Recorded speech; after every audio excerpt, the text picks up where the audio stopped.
where the court is set to decide on Embakasi East MP Babu Owino's poll case, pitting him against Jubilee's Francis Mureithi. Remember, this matter is before, or the judgment will be delivered by 3 judges. That's Justice Wasame, Kathurima Minoti, and Daniel Musinga. Let's briefly listen in. A determination of the first issue in this appeal, which led to the nullification of the election, is that variation of the results in Form 35A and 35B essentially entails a consideration of the question and concept of, did the irregularity affect the result of the election? Article 81 of the Constitution sets out the general principle for electoral system in this country. It is right law that, therefore, for an election to be invalidated for reasons of non-compliance with the provisions of the Constitution, the Election Act, or any other electoral law, a party must demonstrate that the election was not conducted in accordance with the constitutional principle and the relevant electoral law, or that the non-compliance affected the result of the election. It means the court should not chart an easy course of nullifying an election or invalidating it under the slightest pretext. There must be sufficient reasons supported by evidence. It is against these principles, as set out in the Raila case, that we shall consider and determine whether the irregularities in Form 35A and Form 35B were sufficient to nullify the elections.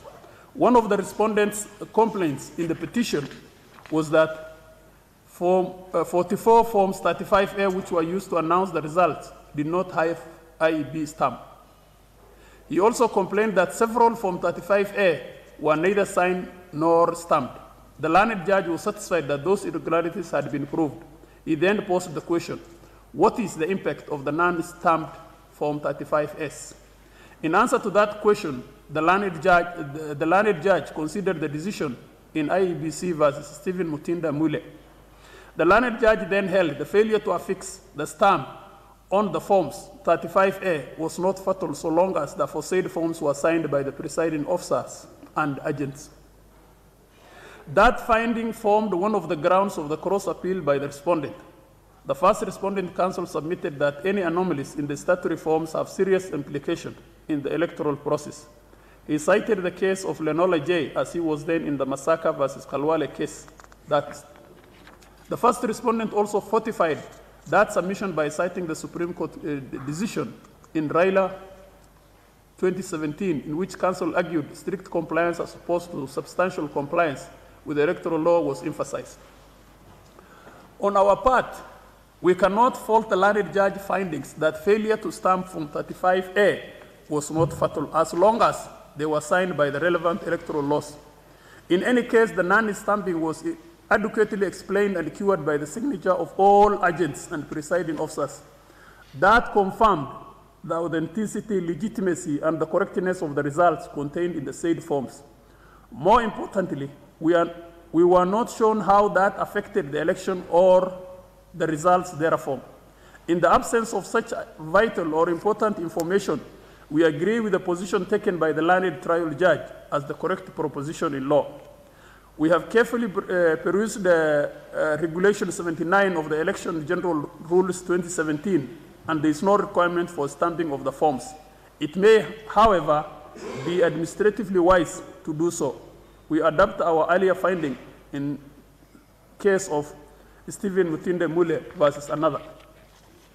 In view of the foregoing, the first ground of the cross-appeal must fail. The second issue for consideration as regards the first respondent cross-appeal is whether the learned judge erred in law in failing to determine or interrogate the nature of countersigning Form 35A in Embakasi Social Hall Polling Station number 6, at Valley Primary School Polling Station number 3, and Embakasi Primary School Polling Station number 16. It is not in dispute that alterations were made on the statutory forms required to be countersigned by the presiding officers. Unless they were countersigned, the result therein cannot be verified. What was the learned judge's finding on this issue?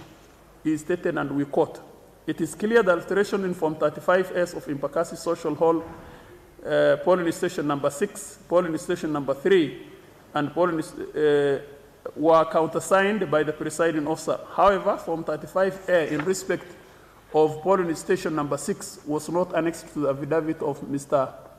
Nicholas Butuk. However, one annexed to the affidavit of Mr. Njuguna, who was an agent to the petitioner, shows that the results in Form 35A in respect of polling station number 6 was altered, but was not countersigned by the presiding officer.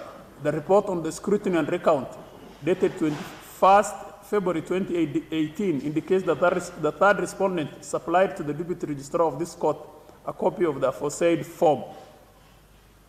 In the circumstance as aforesaid, the learned judge chose to go by the report of the deputy registrar regarding the scrutiny and recount exercise, which showed the alterations had been verified by the counter signature of the presiding officer. This finding was on issue of fact.